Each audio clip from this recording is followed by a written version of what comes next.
Well, welcome to the Seven Figure CEO podcast. My name is Casey Graham. I'm the host, and I am here with Brad Weimert. How you doing, Brad?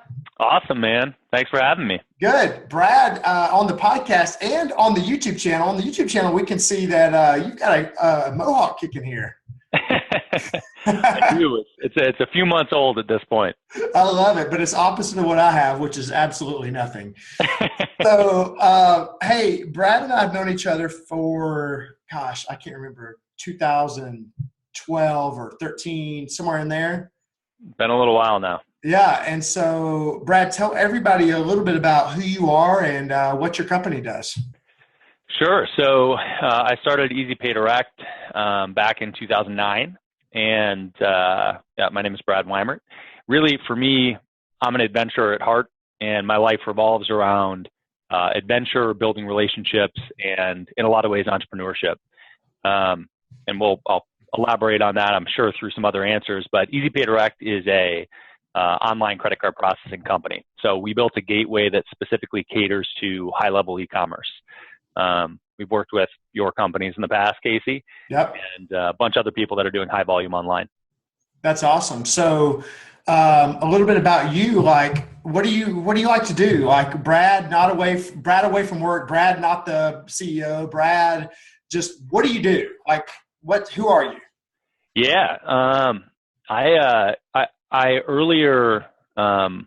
earlier this year, I'm 35, and it's kind of embarrassing that it took me until 35 to put these dots together and realize this.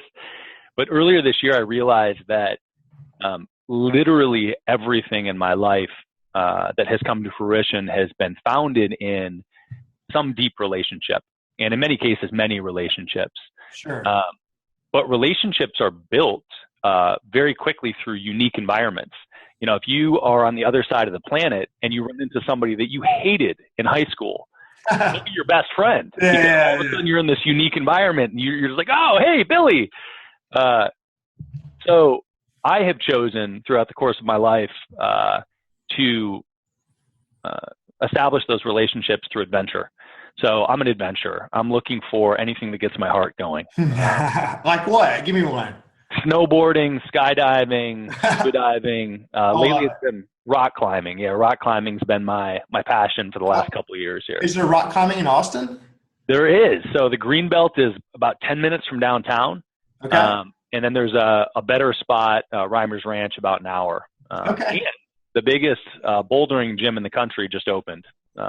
Cool. Your stuff too. That's awesome. Well, hey, so what about your company? So like when you say you do processing, there's a million different places you could go get credit card processing. What is the special sauce, I guess you would say, of what you guys do at Easy Pay Direct?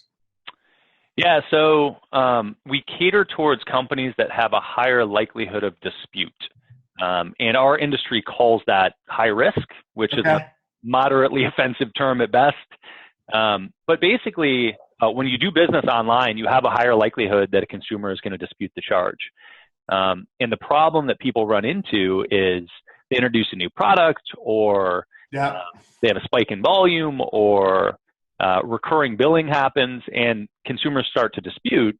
And even sometimes they don't, but their merchant account provider will close their account or hold money, freeze funds, et cetera, impose a reserve.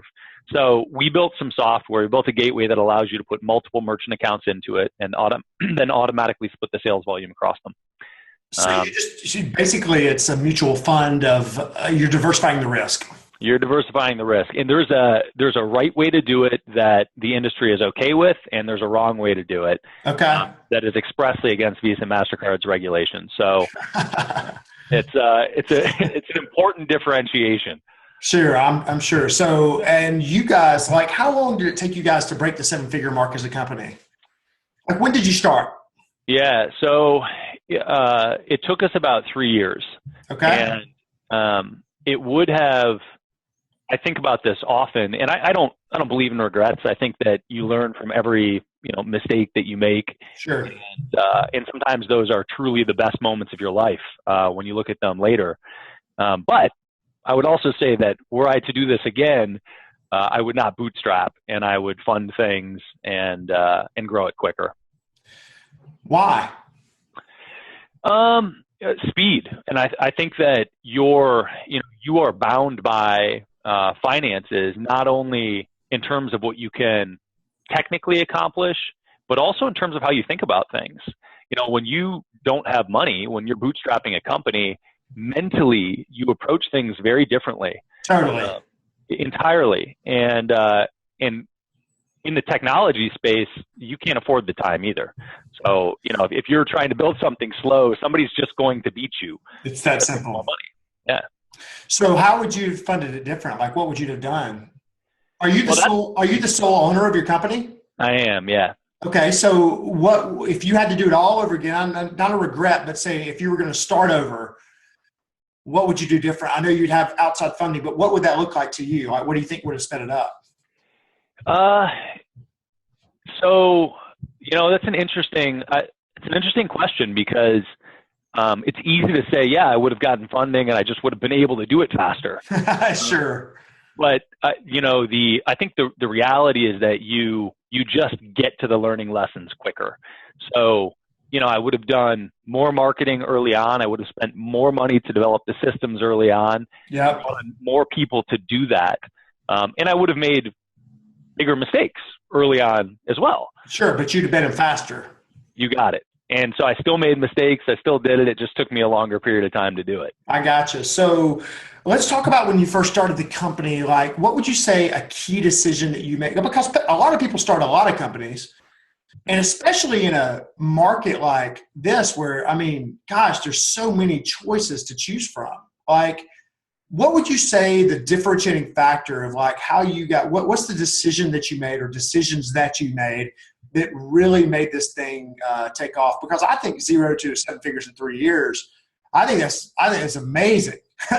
And most people listening to the podcast today would say, gosh, I'm 5 years in and I'm at 200,000. So like, we have different perspectives. So what were the decisions you'd have done different? What are the decisions you made that really made it work? I was very deliberate about the industry that I got into. Mm-hmm.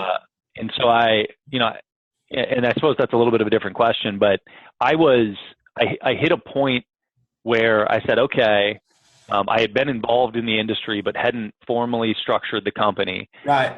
And I said, all right, look, it's time to go, but I didn't have capital to do it. And that was a problem. So what were you doing though? What were you doing before that? So I had been an independent agent in the merchant services space. So I knew the industry, and I had also, I ran a real estate education company. So we taught people how to invest in real estate. Gotcha. And we had problems with merchant accounts. So Sure. I knew the inside of the space as a business owner. Yeah. In addition to knowing the merchant account side of it. So it gave me a really good perspective, but the challenge was, I didn't have any personal debt at the time. The previous venture had really helped with that. But I also didn't have this big nutshell that I was going to throw down on the company. Sure. And the big decisions all revolved around the fact that I decided to just put a bunch of stuff on credit cards. So I knew that I was at a point where I couldn't do things personally. And I said, all right, I'm going to start the company. I think I put something like 40 grand on credit cards. Wow. Immediately. Yeah, it was doing what? Paying for what? Like, what were you spending money on? Development? Was it? It was software development, and it was 2 events. So I sponsored 2 live events. I hired a new employee, first employee I hired, and started software development. Were you paying yourself at the time or no? No. Ish. Right. I was covering bills. Sure. But no, it was for me for the first 2 years, it was all about taking the bare minimum that I needed to and funneling everything back into the company. Gotcha. So for the first, to get to like $500,000 in revenue, like what were you doing from 0 to $500,000, let's say? Like personally, like waking up on Tuesday morning at 10 a.m. kind of thing. Oh, yeah, it wasn't 10 a.m. No, I'm just saying, like, you wake up and then, like, it's Tuesday at 10 a.m. What are you doing? Thursday at 3 o'clock. Like, what's happening? Yeah. So when, really, I was really in grind mode. And people talk about kind of people talk about work-life balance, and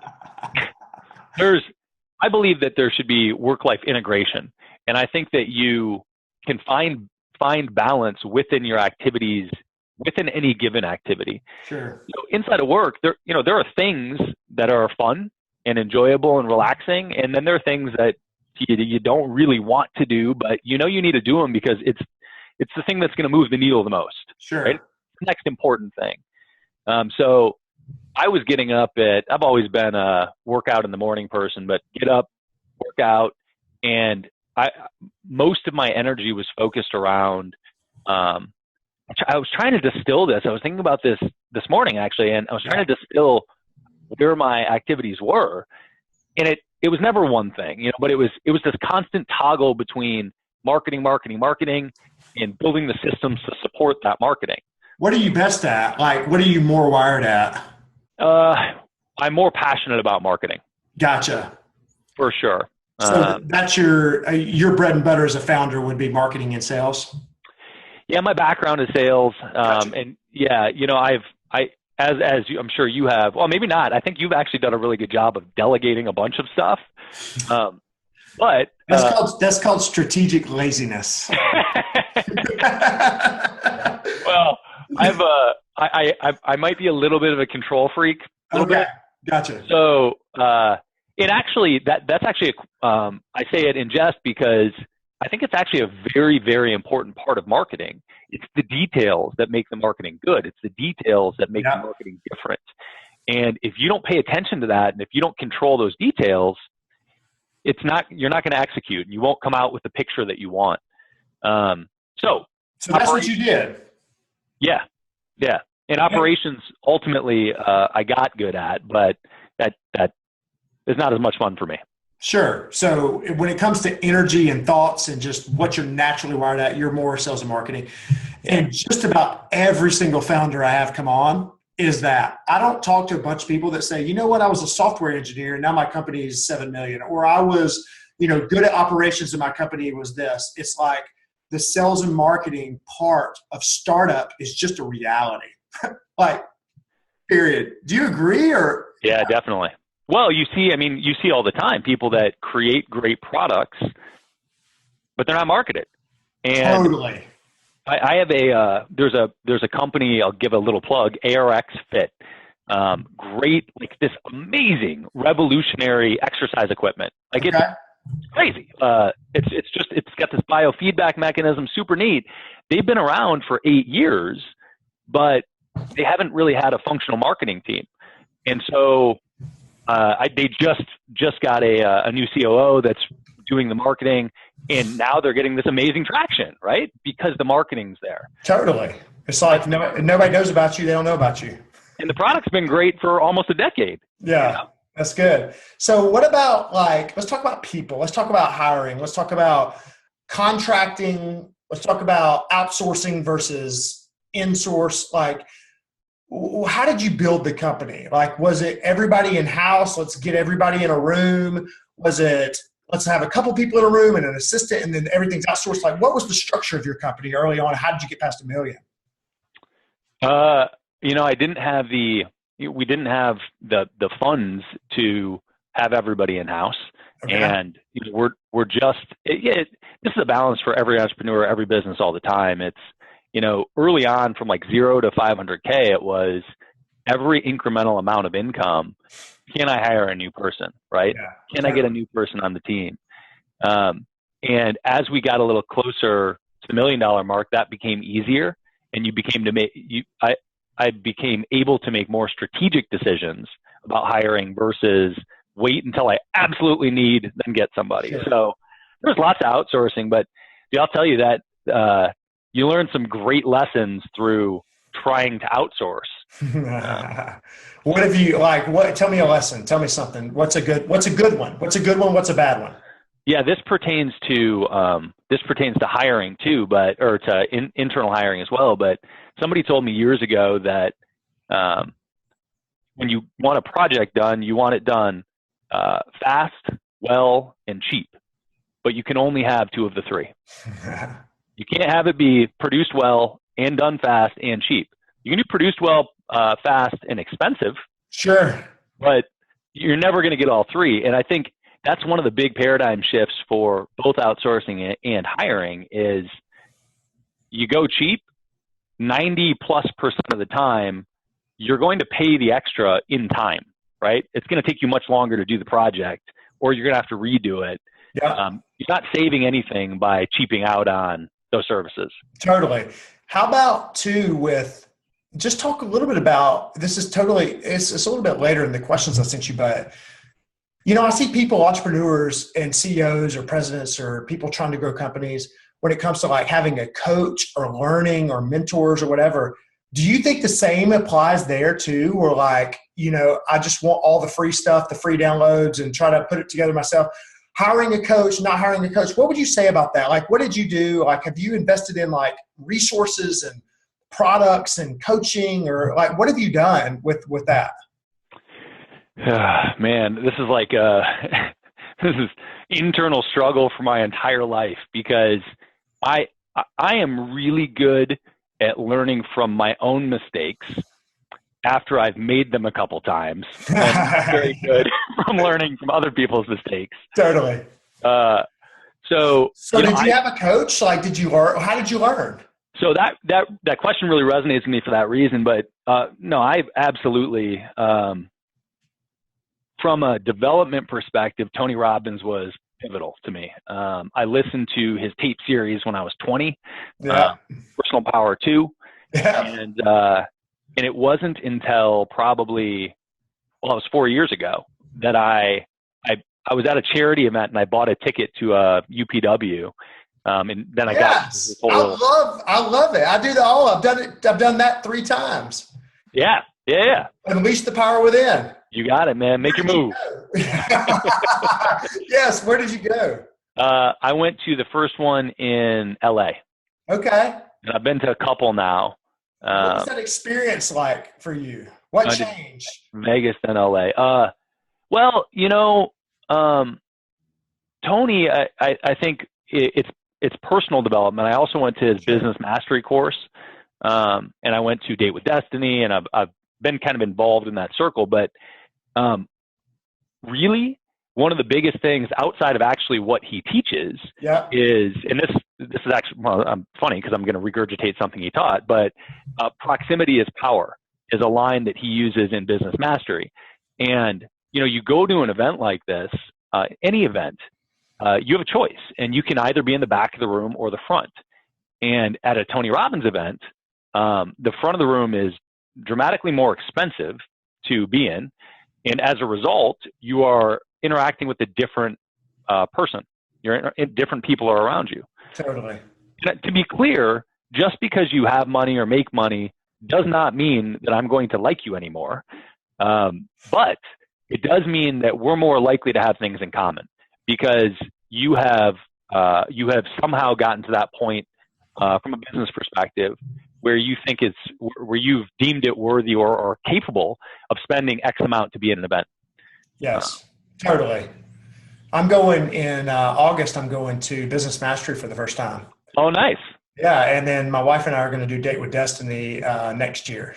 Date with Destiny is long and powerful. It's That's good. That's good. That's awesome. Okay. Well, I want to jump back into a couple of these things. Let's talk about processes, because I know you're good at processes, and I don't know. Before we jump on processes, I want to, because I don't want to be a Tony fanboy and not reference a couple other things that I think are valuable for business. Okay, go ahead. So that this year, I'm about maybe 50 grand in on different masterminds and strategic events that are small but high impact, high caliber people at the events. What does it do for you? Like I have, Brad, we get it just because we get it. I'm holding my head. Literally, if you're on YouTube, you see it. If you're not on the podcast, you don't. But I try to convince every entrepreneur, like, you've got to be around the right people. You got to pay to be in the room. You can't just piece it together. What does it do for you? Like, is it that like there's some special sauce that all of a sudden now they've told you some new idea that you've never heard of before and your whole business or life changes, or is it just being around them? What is it about the masterminds? So, or events, whatever. Yeah. So, there are two big things for me. The first is what I said previously, which is when you are financially constrained, your brain works a different way. And so the conversations that you have when you're bogged down by financial constraints are different. And if you are around people that are also in that space, you're thinking about different things. Everybody is. So if you can deliberately create an environment where that's not the case at all, and as you go up the chain, different conversations happen, right? Totally. The business owner that's doing $1 million is different than 10 million, is different than 100 million. And what you think about from a business perspective changes, and the way you articulate it. So that's one. But two, for me, and this is I mentioned it earlier, but is woven through the fabric of my life. I don't know how the relationships are going to unfold. I don't know what the quote unquote ROI will be, and it's not why I'm there. I'm there because if I can be around people that are deliberate about what they're doing, follow through with what they're doing, and are motivated, and if I can find other common ground with them, even better. But just being around that, who knows, man? A year from now, 2 years, 5, 10, those are the people that I want to talk to. But it's this like weird, I don't know, it's almost universal magical thing of just you get around the right people and then like the right stuff starts kind of falling in place. And I'm not saying it's like hocus pocus or, that kind of thing, but like every single time I've been to a mastermind, on the backside of it, there's been some type of connection or relationship or something that happens that's like mutually beneficial, that's awesome, and it works out. So, yeah. And you don't even try to do it. It just happens. So there's something magical about the relationships that we surround ourselves with. So for entrepreneurs listening to this, if you're listening or you're watching on YouTube, here's the deal is like what proximity is power is what Tony says. It's from Brad relaying that. But what proximity are you in? Who are you around? Who are you paying to be around? Who are you choosing to be around? And who are you choosing not to be around? And who are you choosing to get away from? I mean, I think those are a couple of things that we got to think about as entrepreneurs. So let's talk about processes. Let's talk about growing the business, the practical process. If you had to say one process that every business, doesn't matter if it's service, product, technology, doesn't matter. If you say they have to have this process to get past $1 million, what is that process? So I think that I think that's really dependent on the business. There are product businesses and there are service businesses. And I think that I can speak, to my specific business, and we're a service business. We provide software, but we also there's human capital involved. And for me, it's a hiring process. If you're hiring in any sort of routine fashion, you need to be really clear on that system, how it works, what the message is that you're putting out there, how that impacts the person that you're attracting, how you screen that person, how you match for culture. But that has to be systemic because ultimately you as the founder, you can't do every hire at some point.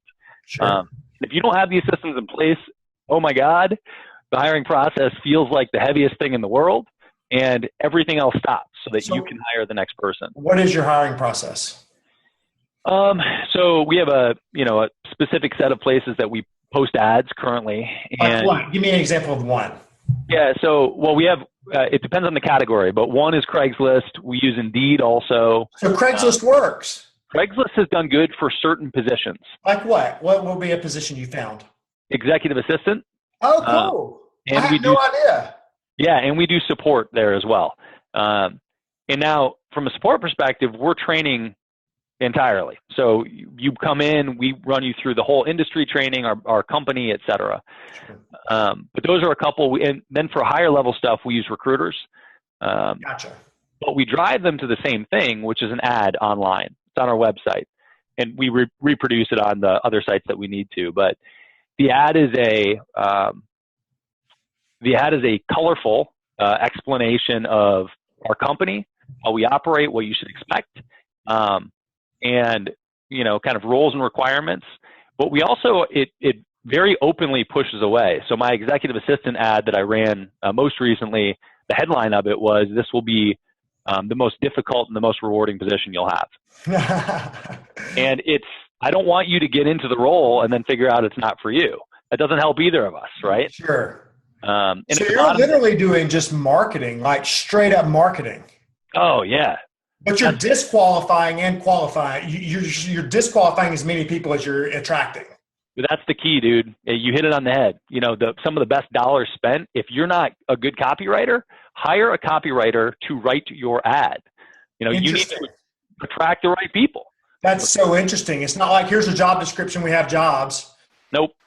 Because you're not going to attract the right person. One of the things we did, Brad, is we put a bozo on our hiring page with the Ghostbuster thing over it, and we just said no bozos. And literally the top of it just said, "You're a bozo if," and it was basically we lined out our core values, and it was the opposite of our core values. Like, if you take yourself too seriously, you're a bozo. Get away. We don't want you. That kind of thing. But I didn't know we were doing it. We just did it to do it. But you're literally saying, this is as strategic as like going out and getting a customer. More strategic. It's actually much more strategic.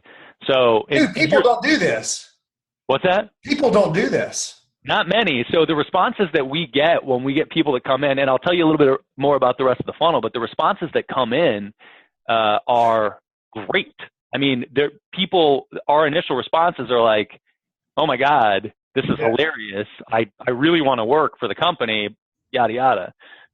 But we have kind of two basic calls to action at the bottom of the ad, and it's send us an email, have a specific subject line, and it's usually something along the lines of, you know, I am the best executive assistant because I'm blank. Fill it out. And then it says, you know, last two roles and what your bosses would say about you, along with a paragraph of why this is the only place you want to work or the number one place you want to work. And if they fail those, they don't get a response. If you don't do that, you're out. And from there, we send them to a video interview and ask them to fill out a DISC assessment. So we get a personality profile, and we use Spark Hire, which is a video interviewing platform. They log on, they get asked 10 questions, and they get a minute to answer each question. Spark Hire that's a technology? Yeah, Spark Hire is a video interviewing platform. What's the difference in that and like what we're doing on Zoom or Skype or whatever? It can be a one-way interview that they record, so I don't have to be present. Oh, so they're literally just taping themselves answering your questions. Yep. Wow. Yeah. That's worth the entire thing for people listening. It's so cool. You can weed it out. And what I did previously was we used a Google form to ask questions. And the questions, by the way, the questions you ask are not just to, it's a two-way thing. The questions are to let them know what to expect and also to share and get certain things from the candidate. But, you know, one of the questions at one point was, tell us about your most embarrassing moment in the last month, right? I want to get to know who they are. I also want to get to know what they're actually going to share, right? How open are they going to be? That's so good. I know what mine is. You going to share it? Sure. Like what I would have said, and this is where you could hire a fireman, like get me out, is I was at the pool with my family, and there was like 12 families standing at the neighborhood pool. And for some reason, usually I hold my sneezes in because I'm like a ridiculous sneezer. It's just like loud and obnoxious and just sprays the entire thing.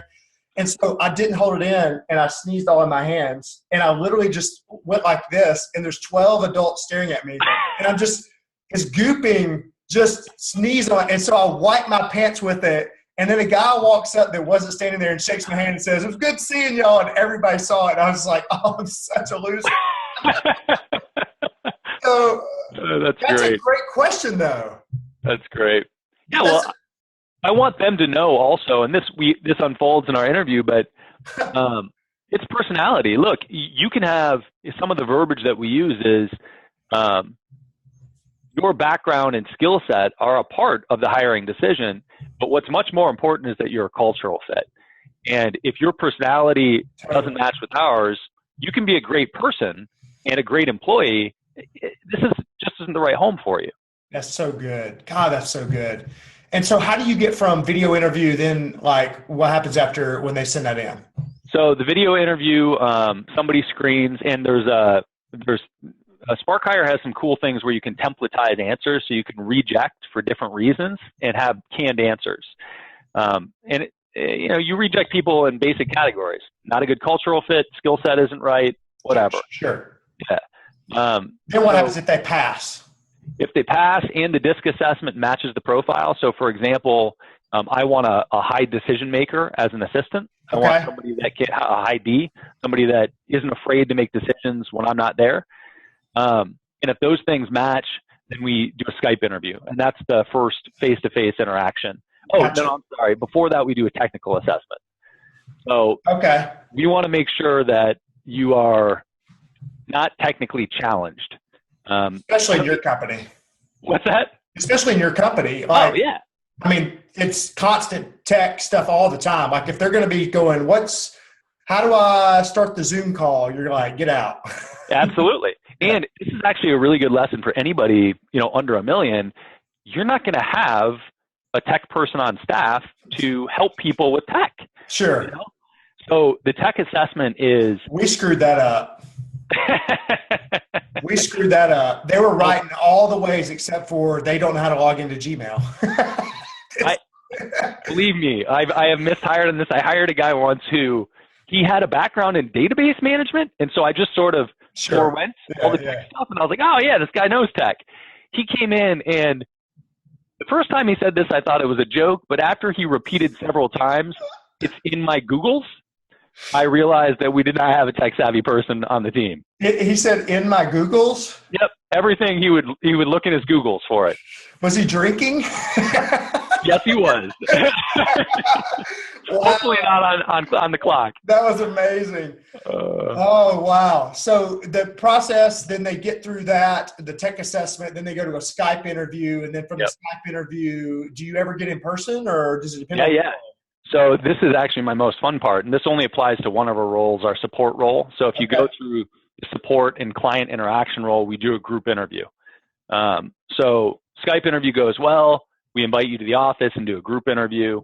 And the group interview is a series of collaborative tasks with both the group of interviewees and our existing staff.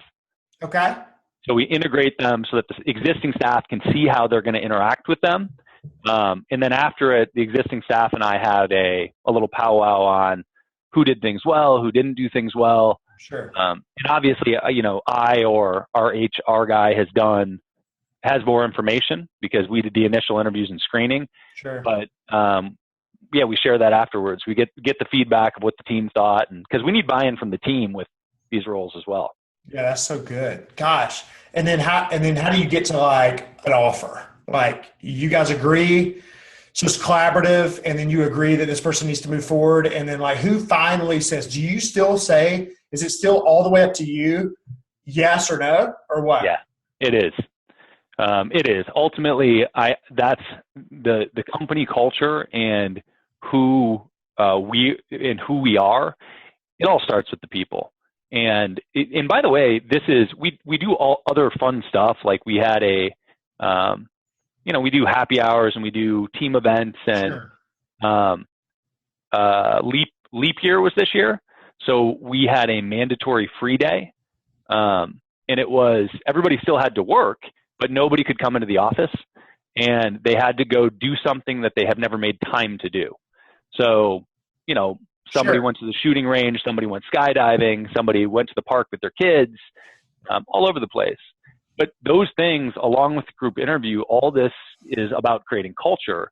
And it's not that this isn't an altruistic activity. It's not because I'm a nice guy and I just want to help everybody. Sure. That's great.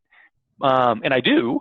But at the end of the day, it's all of it. Yeah. At the end of the day, it makes the staff happy. And guess what happens when the staff is happy? Sure.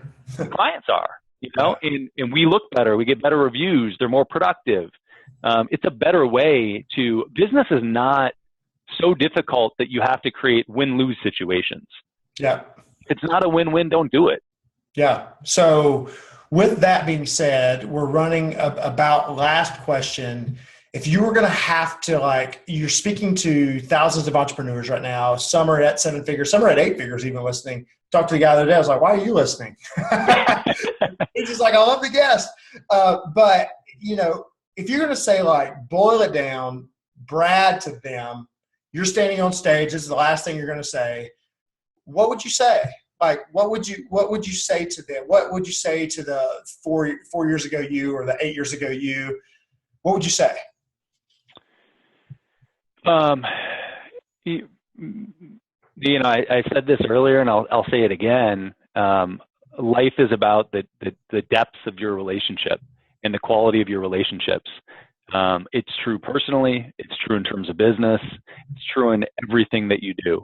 But everything that I just said, everything that comes out of any podcast that you have, if you have a deep relationship with one person, you'll get all that information from them. So the step would be intentional relationships. Yeah. And I think in the step is, how do they do that? Get practical. Like, what would you say? Go do this. Yeah. This is every single relationship you have. Focus on the relationship, not the outcome that you're after. So the mistake people make when they're networking or when they go to masterminds or go to events, they pitch their business. And I have gotten in the habit, and sometimes to my own detriment, of not telling people what I do. When somebody asks me what I do, I'm like, nah, I do a bunch of rock climbing. Sure, yeah. Lately, I've been doing a lot of cycling, and I'll go off on some tangent about it because I would rather connect as people and understand what they're passionate about than talk business. Now, in our circle, frequently those things overlap, right? People are doing what they're passionate about, and they're passionate about building a company. Great, let's talk about it. But there are too many people, especially new entrepreneurs, 0 to $1 million, that it's not the business that they're super excited about. There's not some mission behind it. They're trying to pass the financial stability or financial freedom mark. Yes. And until they get there, they're just beating away on the product or service. And you know what? If it's not helping the other person, they don't care. It's that simple. Yep. It's that simple. So the most practical thing about this podcast would be nobody cares really about anything except for, does this help me? Yeah, sure. I mean, at the end of the day, like, we can all be better and altruistic in what you're saying, but like, especially when we're trying to grow our businesses and push our businesses, that basically you're saying other people matter, depth of relationship, and out of that, there may or may not be results that are favorable in your favor or not. Yeah, actually what I'm saying is there always will be. They just might not be the results you anticipated. There you go. And it could even be better than you even imagined. Oh my God. It's amazing. And you said something to this effect earlier, but it's amazing how things just happen. Yeah. When you keep doing things over and over in a good way. Sowing and reaping. Yeah. Yep. That's awesome. So Brad, hey, I have to ask about one other thing. What are these trophies behind you? Well, what is this? What are the trophies? I don't know where else to put them. I feel like I just have to have them in the office. No, they're right behind you. No, but what are they? Like, what are they? That is I grew up in Vector Marketing, who is the marketing arm for Cutco Knives. Okay. So in 2001, I was the #1 rep in the world for Vector Marketing. Gotcha. Cutco. So good gracious. And then you have your degree from University of, is it Michigan? It is. Good eye. Go blue. Big blue. Go blue, not big blue. That's right. I got it. Roll Tide. Yeah. All right, man. Well, hey, thanks for listening, guys that are listening. Brad, thanks for being here. This has been a great podcast. And for everybody tuning in, I'd love for you to email me and say, this is the takeaway that I got from Brad. And literally just say takeaway from Brad in your subject line and email, hey, here's the one takeaway, Casey@CaseyGraham.com, the most vain email address in existence. Casey@CaseyGraham.com. And I would love to hear your takeaway. We'll forward them to Brad when they come in. I read every single one of them personally. I want to see every single one of them. Tell me your takeaway. What are you going to do? How are you going to apply something? What's going to be your next step? I'd love to know. So Brad, thanks for being on the podcast today. Hey, thanks so much for having me. Thanks, bud.